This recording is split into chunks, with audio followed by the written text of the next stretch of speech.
Hi friends, welcome to star publication. ఈరోజు day 43న జరిగిన exam question paper explanation మనం ఇప్పుడు చూద్దాము.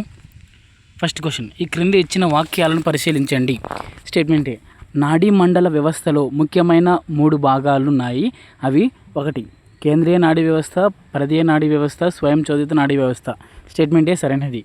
స్టేట్మెంట్ బి, మెదడు, కశేరు నాడీ దండము అంటే వెన్నుపాము, కాళ్ళు కేంద్రీయ నాడీ వ్యవస్థలో 3 ప్రధాన భాగాలను ఉంది. కానీ మనకు కేంద్రీయ నాడీ వ్యవస్థలో 2 ప్రధాన భాగాలు ఏవి అంటే మెదడు, కశేరు నాడీ దండం అంటే వెన్నుపాము. కాళ్ళు అనేవి మనకు కేంద్రీయ నాడీ వ్యవస్థలో భాగాలు కాదు. కావున స్టేట్మెంట్ బి సరికాదు. ఏ సరైనది, బి సరికానిది. నెక్స్ట్ క్వశ్చన్, ఈ క్రింది ఇచ్చిన వాక్యాలు సరి కాని జతను గుర్తించండి. ఆప్షన్ 1 కేంద్రీయ నాడీ వ్యవస్థ మెదడు, కశేరు నాడీ దండం అంటే వెన్నుపాము. ఆప్షన్ 1 సరైనది. ఆప్షన్ 2 పరిధీయ నాడీ వ్యవస్థ కపాల నాడులు, కశేరు నాడులు. ఆప్షన్ 2 కూడా సరైనవే. ఆప్షన్ 3 స్వయం చోదిత నాడీ వ్యవస్థలో సహానుభూతి నాడీ వ్యవస్థ, సహానుభూతి పరనాడీ వ్యవస్థ ఉంది. ఆప్షన్ 3 కూడా సరైనదే. అంటే ఏది కాదు అనేది మనకు సరికాని జతగా గుర్తించాలి. నెక్స్ట్ క్వశ్చన్, ఈ క్రింద ఇచ్చిన వాక్యాలను పరిశీలించండి. స్టేట్మెంట్ ఏ, లాలాజల గ్రంథులు, జఠర గ్రంథులు, కాలేయము, మూత్రపిండాలు, స్వేద గ్రంథులు, జననాంగ గ్రంథులు అనేవి నాళరహిత గ్రంథులు అన్నారు. కానీ నాళరహిత గ్రంథులు కాదు, నాళ సహిత అంటే నాళాలు అవసరము, నాళ సహిత గ్రంథులు అని ఉండాలి.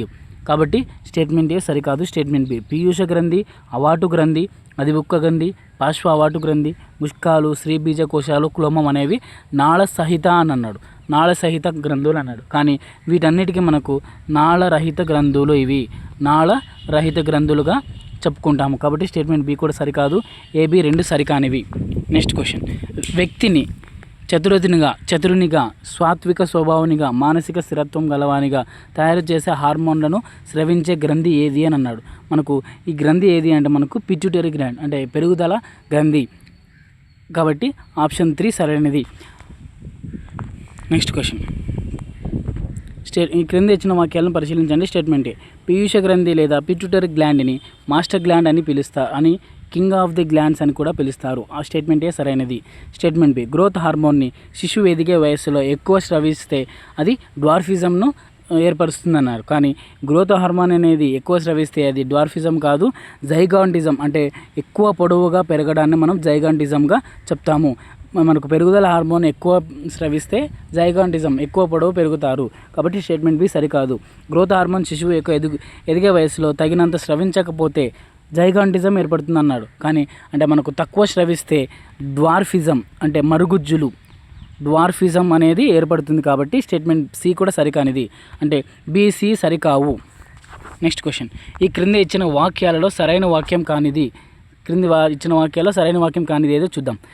ఆప్షన్ 4 మెదడు నుంచి ఉద్భవించే 31 జతల నాడులు కపాల నాడులు అని ఉంది. కానీ కపాల నాడులు ఎన్ని ఉంటాయంటే మనకు 12 జతల కపాల నాడులు ఉంటాయి.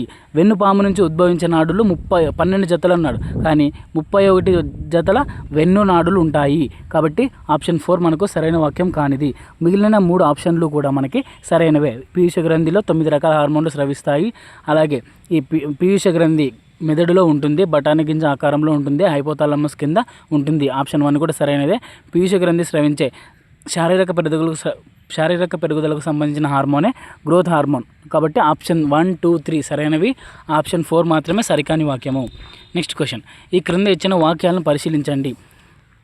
ఆప్షన్ స్టేట్మెంట్ ఏ, అవాటు గ్రంథి థైరాయిడ్ గ్రంథి స్రవించే హార్మోన్ థైరాక్సిన్.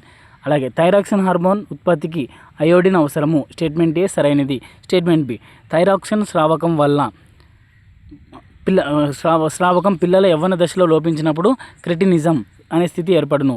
వయోజన స్థితిలో లోపిస్తే మిక్సోడిమా అనే స్థితి ఏర్పడును. ఇది మనకు 2 కూడా సరైనవే. కాబట్టి ఏబి 2 సరైనవి. నెక్స్ట్ క్వశ్చన్, పారాథైరాయిడ్ గ్రంథికి సంబంధించి సరికాని వాక్యాన్ని గుర్తించండి. పారాథైరాయిడ్ గ్రంథి సంబంధించి సరికాని వాక్యం ఏది అవుతుంది అంటే మనకు ఆప్షన్ 1 అవుతుంది. ఎందుకంటే మనకు పారాథైరాయిడ్ గ్రంథి అధివుక్క గ్రంథికి దగ్గరగా ఉండేది కాదు, మనకు అవాటు గ్రంథికి దగ్గరగా ఉంటుంది. అవాటు గ్రంథికి దగ్గరగా ఉండేది ఏది? పారాథైరాయిడ్. కాబట్టి ఆప్షన్ 1 మనకు సరికాని వాక్యంగా గుర్తించాలి. మిగిలిన 3 ఆప్షన్లు కూడా సరైనవే. నెక్స్ట్ క్వశ్చన్, ఈ క్రింద ఇచ్చిన వాక్యాలను పరిశీలించండి. స్టేట్మెంట్ ఏ, పారాథైరాయిడ్ లోపించిన వ్యక్తులలో కాల్షియం నిల్వలు తగ్గిపోయి ఎముకలు గుల్లబారిపోతాయి. ఈ స్థితిని టిటానీ అంటారు. ఇది మనకు టిటానీ కాదు, మనకు ఈ స్థితిని ఏమంటారు అంటే ఆస్టియోపొరాసిస్.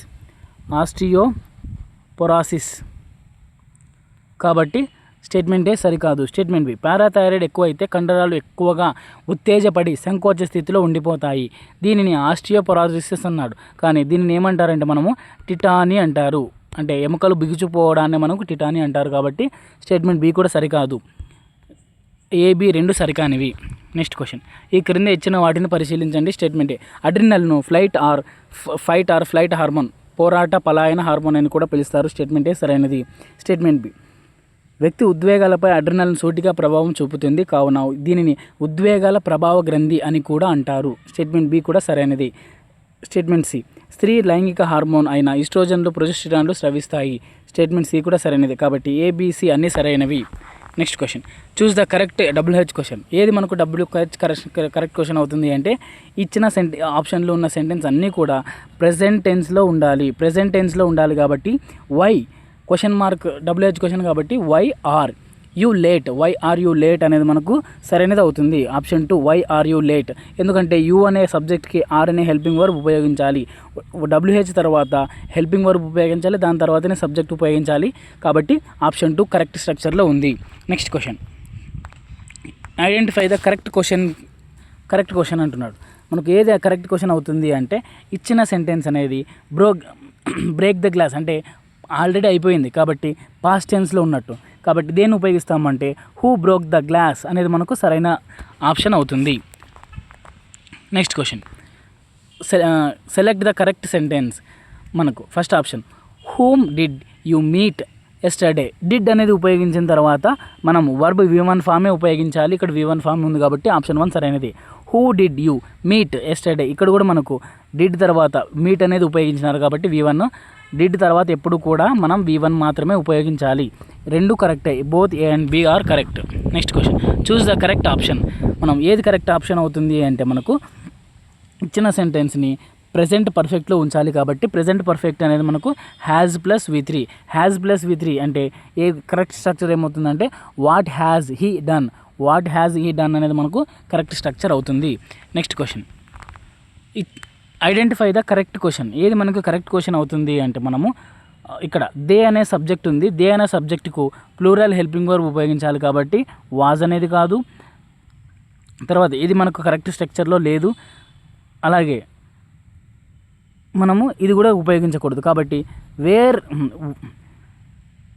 వర్ దే స్టేయింగ్ అనేది మనకు ఆప్షన్ 2 సరైనది అవుతుంది. దే అనే సబ్జెక్ట్కి వర్ అనేది ఉపయోగించాలి. Next question, dash of these books do you prefer అనేది ఉంది. ఇక్కడ మనకు కరెక్ట్ సెంటెన్స్ ఏదవుతుంది, కరెక్ట్ ఆప్షన్ ఏదవుతుంది అంటే విచ్ అనేది కరెక్ట్ అవుతుంది. ఎందుకంటే చూస్ అమాంగ్ లిమిటెడ్ ఐటమ్స్ అంటే ఉన్న బుక్స్లో ఏ బుక్స్ నువ్వు ప్రిఫర్ చేస్తావు అని అన్నప్పుడు విచ్ అనేది ఉపయోగించాలి. విచ్ని దేనికి ఉపయోగిస్తామంటే చాయిస్ అమాంగ్ లిమిటెడ్ ఐటమ్స్లో విచ్ అనేది ఉపయోగిస్తాము. Next question, choose the correct sentence. ఏది మనకు కరెక్ట్ సెంటెన్స్ అవుతుంది అంటే మనకు ఎప్పుడైనా కానీ డిడ్ తర్వాత V1 ఉపయోగించాలని ఇందాకే చెప్పుకున్నాం. కాబట్టి ఏది కరెక్ట్ సెంటెన్స్ అవుతుందంటే option 2 why did he go there అనేది మనకు కరెక్ట్ అవుతుంది. ఎందుకంటే గో అనేది V1, వెంట్ అనేది V2. కాబట్టి ఆప్షన్ 2 కరెక్ట్ ఆన్సర్ అవుతుంది. Next question, dash is knocking at the door. దీనికి మనం కరెక్ట్ ఆన్సర్ ఏదవుతుంది అంటే who is knocking at the door అనేది మనకు కరెక్ట్ మీనింగ్ఫుల్ సెంటెన్స్ అవుతుంది. Next question, choose the correct form.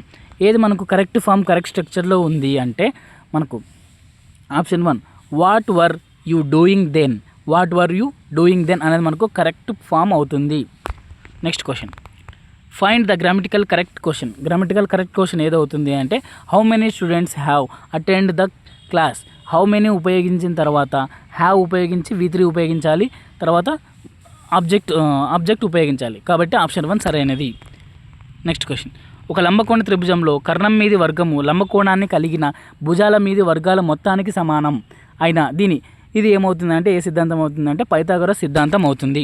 Next question, ఈ క్రింద ఇచ్చిన వాక్యాలను పరిశీలించండి. స్టేట్మెంట్ ఏ, పి వద్ద లంబకోణం కలిగిన పీక్యూఆర్ త్రిభుజంలో పొడవైన భుజం ఏది? మనకు ఫస్ట్ మనం లంబకోణం ఉంది కాబట్టి లంబకోణ త్రిభుజం అవుతుంది.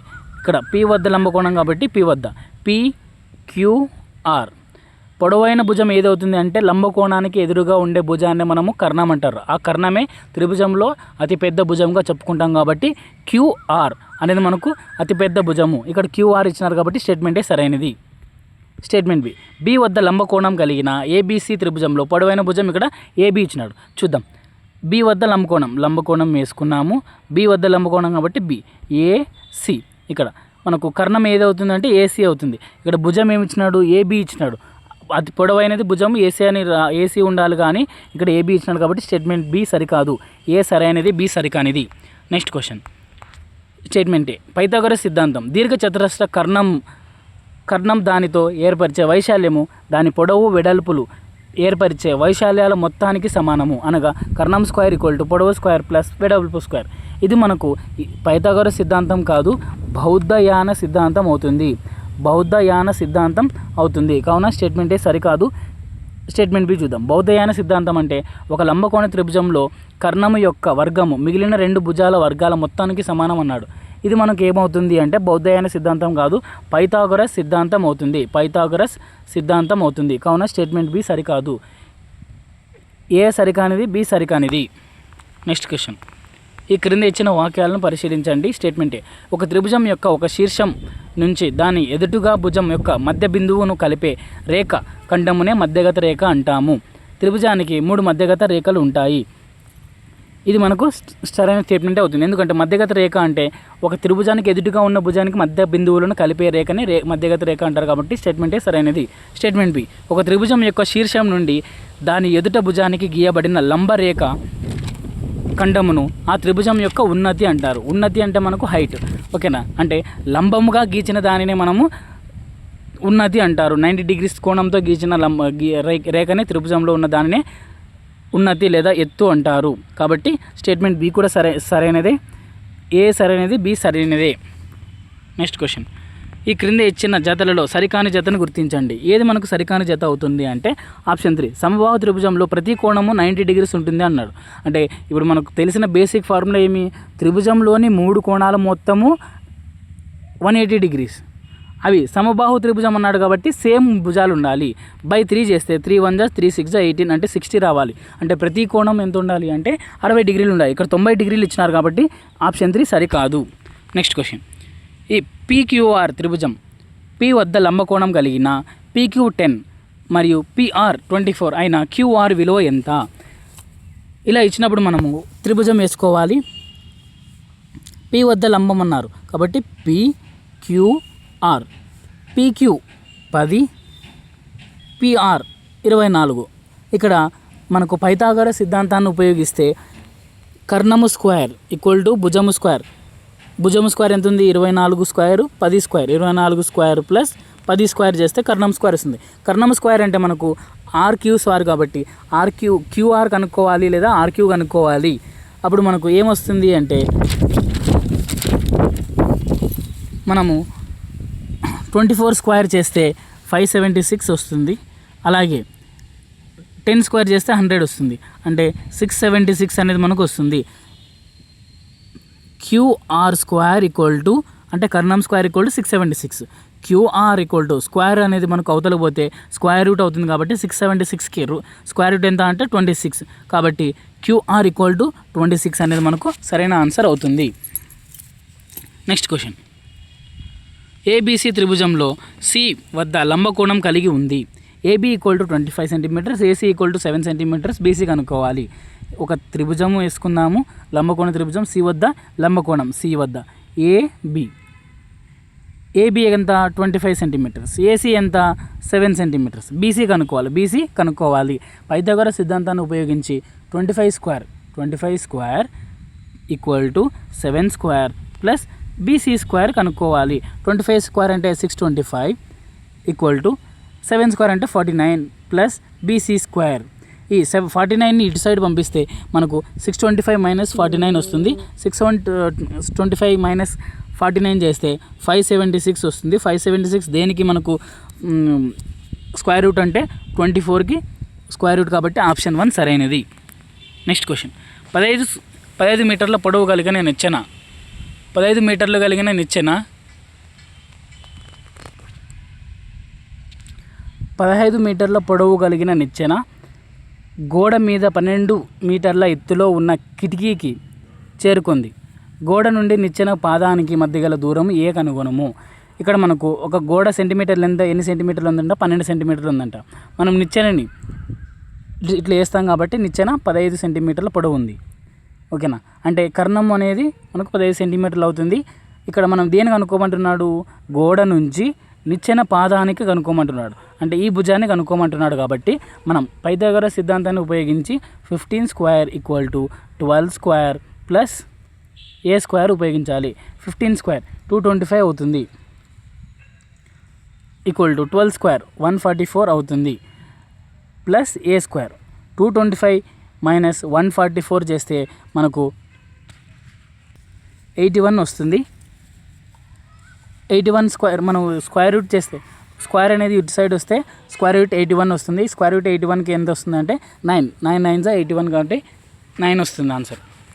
నెక్స్ట్ క్వశ్చన్, ఈ క్రింది వాణిలో ఏవి లంబకోణ త్రిభుజాలు కావాలి అంటే ఆ కోణ భుజాలు కూడా మనకి ఏం కావాలి అంటే పైథాగరస్ సిద్ధాంతాన్ని పాటిస్తే అవి లంబకోణ త్రిభుజాలు అవుతాయి. స్టేట్మెంట్ ఏలోన 3 కొలతల్లో అతిపెద్ద కొలత ఏది అంటే 6.5. ఇది మనకు కర్ణం అవుతుంది. 6.5 హోల్ స్క్వేర్ చేస్తే మనకు ఎంత వస్తుంది అంటే 42.25 వస్తుంది. దీనికి ఈ 2 స్క్వేర్లు చేసి ప్లస్ చేస్తే మనకు 42.5 రావాలి. 25 స్క్వేర్ చేస్తే మనకు 6.25 వస్తుంది. 2.5 స్క్వేర్ చేస్తే 6.25 వస్తుంది. 6 స్క్వేర్ చేస్తే 36 వస్తుంది. 36 ప్లస్ 6.25 చేస్తే 42.25 వస్తుంది. అంటే కర్ణము స్క్వేర్ ఈక్వల్ టు భుజము స్క్వేర్ ప్లస్ భుజము స్క్వేర్ వచ్చింది. కాబట్టి స్టేట్మెంట్ ఏ అనేది మనకు లంబకోణ త్రిభుజాలు అవుతాయి. Statement B, 5 square equal to 2 square plus 2 square చేయాలి. మనకు 5 స్క్వేర్ అంటే 25, 2 స్క్వేర్ 4 ప్లస్ 4 అంటే 8 ఈక్వల్ టు 25, అంటే 25 ఈక్వల్ టు 25 రాలేదు. కాబట్టి ఇది మనకు లంబకోణ త్రిభుజాలు కావు. కాబట్టి స్టేట్మెంట్ బి సరికాదు. స్టేట్మెంట్ సి, ఇక్కడ అతిపెద్ద కొలత 2.5 స్క్వేర్ చేస్తే మనకు 6.25 వస్తుంది. ఈ 1.5 స్క్వేర్ చేస్తే 2.25 వస్తుంది. 2 స్క్వేర్ చేస్తే మనకు 4 వస్తుంది. అంటే ఈ రెండింటిని ప్లస్ చేస్తే 6.25 వస్తుంది. అంటే కర్ణము స్క్వేర్ ఈక్వల్ టు భుజము స్క్వేర్ ప్లస్ భుజము స్క్వేర్ వచ్చింది. కాబట్టి స్టేట్మెంట్ సి సరైనదే. అంటే మనకు ఏవి లంబకోణ త్రిభుజాలు అవుతాయి అంటే ఏసీ అనేవి లంబకోణ త్రిభుజాలు అవుతాయి. నెక్స్ట్ క్వశ్చన్, మనకు ఇక్కడ దీర్ఘ చతురస్రం ఇచ్చినాడు. దీర్ఘ చతురస్రంలో పొడవు ఇచ్చినాడు, అలాగే కర్ణము 41 సెంటీమీటర్స్ ఇచ్చినాడు. ఇక్కడ మనకు వెడల్పు కనుక్కోవాలి. వెడల్పు కనుక్కున్న తర్వాతనే మనము దీర్ఘ చతురస్రం యొక్క చుట్టుకొలతను మనం కనుగొనగలము. కాబట్టి పొడవు కనుక్కోవాలి అంటే ఈ త్రిభుజాన్ని తీసుకుందాం. ఈ త్రిభుజాన్ని తీసుకొని పైథాగరస్ సిద్ధాంతాన్ని ఉపయోగించి 41 square equal to 40 square plus B square చేస్తే మనకు 81 వస్తుంది. 81 అంటే బి ఈక్వల్ టు 9 వస్తుంది. బి ఎంత వచ్చింది, 9 వచ్చింది. ఎల్ ఎంత ఇచ్చినాడు, ఆల్రెడీ 40 ఇచ్చినాడు. అంటే మనము 40 ప్లస్ 9 ఇంటూ 2 చేస్తే మనకు దీర్ఘచతురస్రం యొక్క చుట్టుకొలత వస్తుంది. కాబట్టి 49 ఇంటూ 2 మనకు 98 అనేది మనకు ఆన్సర్ వస్తుంది. ఆప్షన్ 3 సరైనది. నెక్స్ట్ క్వశ్చన్, ఈ క్రింద ఇచ్చిన వాక్యాలను పరిశీలించండి. స్టేట్మెంట్ ఏ, ఆర్టికల్ 168(3)(a) ప్రకారం 2 లేక ఎక్కువ రాష్ట్రాలకు ఒకే వ్యక్తి గవర్నర్గా నియమించవచ్చు. ఇది మనకు సరైనది కాదు. ఎందుకంటే 168 కాదు, 158 సబ్ క్లాస్ 3A అనేది మనకు 1 కంటే ఎక్కువ రాష్ట్రాలకు ఒకే వ్యక్తిని గవర్నర్గా నియమించవచ్చు. కాబట్టి స్టేట్మెంట్ ఏ సరికాదు. సాధారణంగా ప్రతి 5 సంవత్సరాలకు ఒకసారి శాసనసభకు ఎన్నికలు జరుగుతాయి. స్టేట్మెంట్ బి సరైనది. అంటే ఏ సరికానిది, బి సరైనది. నెక్స్ట్ క్వశ్చన్, ఈ క్రింద ఇచ్చిన గవర్నర్ విధులలో సరికానిది ఏదో గుర్తించండి. ఏది మనకు సరికానిది అంటే ఆప్షన్ 3, శాసనసభ సమావేశాలు నిర్వహించమని, నిరావధక వాయిదా వేయమని ఆజ్ఞలు ఇవ్వలేరు. మనకు గవర్నర్ అనే వ్యక్తి నిర్వహించమని లేదా నిరావధక వాయిదా వేయమని ఆజ్ఞలు చేయవచ్చు. కాబట్టి ఆప్షన్ 3 సరికాదు. నెక్స్ట్ క్వశ్చన్, ఈ క్రింద ఇచ్చిన వాటిని పరిశీలించండి. స్టేట్మెంట్ రాష్ట్ర శాసనసభ ఒక కార్యనిర్వాహక శాఖ విభాగం అన్నాడు. కానీ రాష్ట్ర శాసనసభ అనేది నిర్మాణ విభాగము, శాసన నిర్మాణ విభాగము. కాబట్టి స్టేట్మెంట్ ఏ సరికాదు. స్టేట్మెంట్ బి ఓట్ల లెక్కింపు తర్వాత ఎవరికైతే ఎక్కువ ఓట్లు మెజారిటీ వస్తాయో వారిని ఆ నియోజకవర్గ ఎమ్మెల్యే అంటే శాసనసభ సభ్యుడు మెంబర్ ఆఫ్ లెజిస్లేటివ్ అసెంబ్లీగా ప్రకటిస్తారు. స్టేట్మెంట్ బి సరైనది. స్టేట్మెంట్ సి 18 సంవత్సరాలు పైబడిన ఓటు హక్కు కలిగిన ఓటర్లందరూ ఎన్నికల రోజున ఆ నియోజకవర్గంలో ఓటు వేస్తారు. స్టేట్మెంట్ సి కూడా సరైనది, అంటే బీసీ సరైనవి. నెక్స్ట్ క్వశ్చన్, ఈ క్రింద ఇచ్చిన వాక్యాలను పరిశీలించండి. స్టేట్మెంట్ భారతదేశంలో ప్రతి రాష్ట్రానికి ఒక గవర్నర్ ఉంటారు. ఒక్కొక్కసారి 2 లేదా 3 రాష్ట్రాలకు ఒకే గవర్నర్ ఉంటారు. ఇది మనకు సరైన స్టేట్మెంటే. స్టేట్మెంట్ బి రాష్ట్రపతి సిఫార్సు మేరకు ప్రధానమంత్రి కేంద్ర మంత్రి మండలి 5 సంవత్సరాల పదవి కాలానికి గవర్నర్ని నియమిస్తారని ఉంది. కానీ ప్రధానమంత్రి కేంద్ర మంత్రి మండలి సలహా మేరకే రాష్ట్రపతి గవర్నర్ని నియమిస్తాడు. కాబట్టి స్టేట్మెంట్ బి సరికాదు, అంటే ఏ సరైనది, బి సరికానిది. నెక్స్ట్ క్వశ్చన్, ఈ క్రింద ఇచ్చిన వాక్యాల్లో సరైన వాక్యం కానిది ఏది? ఏది మనకు సరైన వాక్యం కాదు అంటే ఆప్షన్ 3 ద్విసభ విధానంలో శాసనశాఖ 2 సభలుగా ఉండడం. శాసన మండలి ప్రత్యక్షంగా ఎన్నుకోబడిన వారితో పనిచేస్తుంది. ఇక్కడ మనకు శాసన మండలిలో ప్రత్యక్ష ఎన్నికలు అనేవి జరగవు, పరోక్ష ఎన్నికలు మాత్రమే జరుగుతాయి. కాబట్టి ఆప్షన్ 3 మనకు సరికాని వాక్యంగా గుర్తించాలి. నెక్స్ట్ క్వశ్చన్, శాసన మండలి నిర్మాణం ఏ విధంగా ఉంటుంది? స్టేట్మెంట్ 1/3 వంతు మంది శాసనసభ్యులచే ఎన్నుకోబడతారు. స్టేట్మెంటే సరైనది. స్టేట్మెంట్ బి 1/3 వంతు మంది సభ్యులు స్థానిక ప్రభుత్వ సంస్థల సభ్యుల చేత ఎన్నుకోబడతారు. స్టేట్మెంట్ బి కూడా సరైనదే. స్టేట్మెంట్ సి 1/12 వంతు మంది సభ్యులు పట్టాభద్రులచే ఎన్నుకోబడతారు. స్టేట్మెంట్ సి కూడా సరైనదే. స్టేట్మెంట్ డి 1/12 వంతు మంది ఉపాధ్యాయులచే ఎన్నుకోబడతారు. స్టేట్మెంట్ డి కూడా సరైనదే.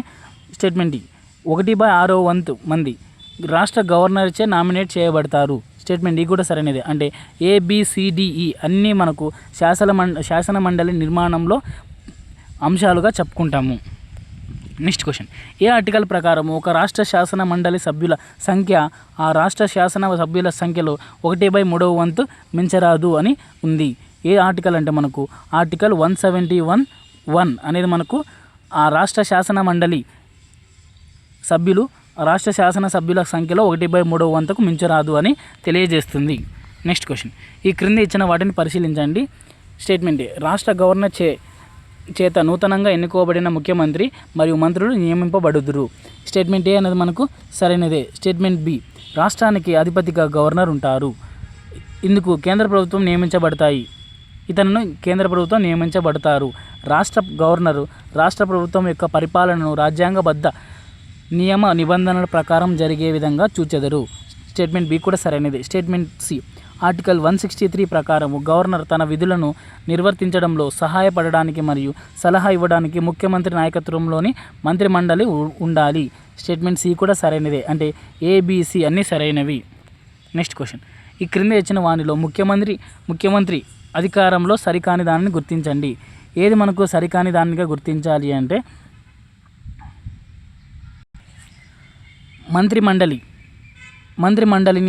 మంత్రిమండలి జాబితాను తయారు చేసి రాష్ట్రపతికి పంపిస్తారు అని ఉంది. కానీ రాష్ట్రపతికి పంపించరు, గవర్నర్కి పంపిస్తారు. కాబట్టి ఆప్షన్ 1 మనకు సరికాని వాక్యంగా గుర్తించాలి. Next question, statement court of records high court జారీ చేసిన అన్ని నిర్ణయాలు లేదా డిగ్రీలు ముద్రించబడతాయి. ఇవి కోర్టులు మరియు న్యాయవాదులకు భవిష్యత్ సూచనల కోసం ఒక రికార్డుగా ఉంచబడతాయి. స్టేట్మెంటే సరైనది. స్టేట్మెంట్ బి జిల్లా కలెక్టరు రాష్ట్ర పరిపాలనకు అధిపతిగా ఉంటాడు అని ఉంది. కానీ జిల్లా కలెక్టరు జిల్లా పరిపాలనకు అధిపతిగా ఉంటాడు అని ఉండాలి. కాబట్టి స్టేట్మెంట్ బి సరికాదు. ఏ సరైనది, బి సరికానిది. నెక్స్ట్ క్వశ్చన్, ఈ క్రింద ఇచ్చిన వాటిని పరిశీలించండి. స్టేట్మెంట్ మేలుకొలుపు అనే పాఠం యొక్క ప్రక్రియ పద్యము. స్టేట్మెంటే సరైనది. స్టేట్మెంట్ బి మేలుకొలుపు అనే పాఠం యొక్క ఇతివృత్తము. ఇక్కడ దేశభక్తి ఉంది, కానీ మనకు దాని ఇతివృత్తం ఏమి, సమానత్వం అని ఉండాలి. కాబట్టి స్టేట్మెంట్ బి సరికాదు. ఏ సరైనది, బి సరికానిది. నెక్స్ట్ క్వశ్చన్, ఈ క్రింద ఇచ్చిన వాక్యాల్లో సరికాని వాక్యం ఏది అని అన్నారు. ఈ క్రింద ఇచ్చిన వాక్యాల్లో సరికాని వాక్యం ఏది అంటే ఆప్షన్ 1 చూద్దాం. మేలుకొలుపు అనే పాఠం యొక్క రచయిత కుసుమ ధర్మన్న. స్టేట్మెంటే సరైనది. స్టేట్మెంట్ బి కుసుమ ధర్మన్న రచించిన హర్జన శతకం అనుబంధం నుండి మేలుకొలుపు అనే పాఠం గ్రహించబడినది. ఆప్షన్ 2 కూడా సరైనదే. ఆప్షన్ 3 కుసుమ ధర్మన్న చదువుకున్న రోజుల్లోనే సంఘ సంస్కరణ అభిలాష కలిగిన గాంధీజీ చేత ప్రభావితుడయ్యారు అని అన్నారు. కానీ గాంధీజీ చేత ప్రభావితుడయ్యలేదు, మనకు కందుకూరి వీరేశలింగం చేత ప్రభావితం చేయబడుతున్నాడు. కాబట్టి స్టేట్మెంట్ ఆప్షన్ 3 మనకు సరికాదు. నెక్స్ట్ క్వశ్చన్, ఈ క్రింద ఇచ్చిన పదాలు అర్థాలకు సంబంధించి సరికానిది ఏది అంటే వెలది శ్రీ సరైనది, అగం పాపం, సన్నుతం ఇక్కడ ప్రారంభం అని ఉంది, సన్నుతం అంటే ఇక్కడ పొగడ్తా అని ఉండాలి. కాబట్టి ఆప్షన్ 3 మనకు సరికాని జతగా గుర్తించాలి. రణం యుద్ధం సరైనదే. నెక్స్ట్ క్వశ్చన్, పర్యాయపదాల జతల్లో సరికాని జతను గుర్తించండి అని అన్నాడు. మనకు పర్యాయపదాలు ఏది సరికానిది అంటే ఆప్షన్ 4 తరుణం అంటే ఇక్కడ తయారు అని ఉంది, కానీ తరుణం అంటే సమయం లేదా కాలము. కాబట్టి ఆప్షన్ 4 మనకు సరికాని జత. నెక్స్ట్ క్వశ్చన్, కవి పదానికి వికృతి కై, విద్య, కన్నడు, కృష్ణుడు. ఇది మనకు ప్రకృతి వికృతులకు సరిగ్గా జతపరచడము. ఏది మనకు సరైన ఆప్షన్ అవుతుంది అంటే ఆప్షన్ 2 CAB అనేది మనకు సరైన ఆప్షన్ అవుతుంది. ఈ క్రింద ఇచ్చిన వాటిలో ద్వంద్వ సమాసం కానిది ఏది అంటే ఇక్కడ అక్క చెల్లెళ్ళు అనేది మనకు అక్క చెల్లి, కాబట్టి ఇది ద్వంద్వ సమాసమే. ఆప్షన్ 1 సరైనది. తల్లిదండ్రులు, తల్లియు తండ్రియు, ఆప్షన్ 2 కూడా ద్వంద్వ సమాసమే. పాపాలు పుణ్యాలు, ఇది మనకు ద్వంద్వ సమాసమే. రాజభవనం, రాజు యొక్క భవనము, ఇది మనకు షష్ఠి తత్పురుష సమాసం అవుతుంది. కాబట్టి ఆప్షన్ 4 మనకు రాజభవనం అనేది ద్వంద్వ సమాసం కాదు. నెక్స్ట్ క్వశ్చన్, సంధి రూపము. ఈ అత్వసంధి అనేది మనకు 4 రూపాలు కలిగి ఉంటుంది. సంధి నిత్యము, సంధి నిషేధము, సంధి వైకల్పికము, సంధి బహుళము. ఈ 4 రూపాలు కలిగి ఉంటుంది. కాబట్టి ఆప్షన్ 4 ABCD అనేది మనకు సరైనది అవుతుంది. నెక్స్ట్ క్వశ్చన్, అత్వసంధి రూపము.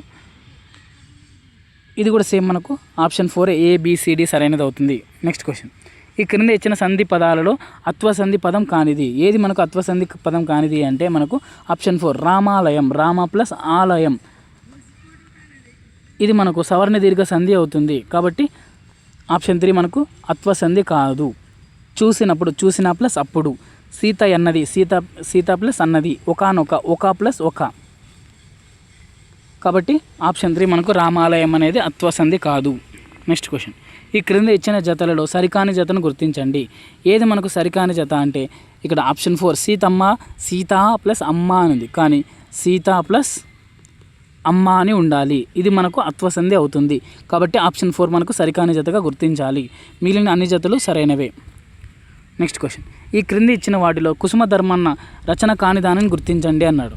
ఏది మనకు కుసుమ ధర్మన్న రచన కానిది అంటే అద్దంలో చందమామ అనేది మనకు కుసుమ ధర్మన్న గారి రచన కాదు. ఈ నిమ్నజాతి ముక్తి తరంగని, నల్ల దొరతనము, మా కొద్ది నల్ల దొరతనము, హరిజన శతకము, ఇవన్నీ కూడా కుసుమ ధర్మన్న గారి రచనలే. ఆప్షన్ 2 సరికాదు. ఇది ఈరోజు పేపర్ ఎక్స్ప్లెనేషన్. ఈ వీడియో నచ్చినట్లయితే లైక్ చేయండి, సబ్స్క్రైబ్ చేసుకోండి, అలాగే మీ ఫ్రెండ్స్ అందరికీ షేర్ చేయండి. Thank you.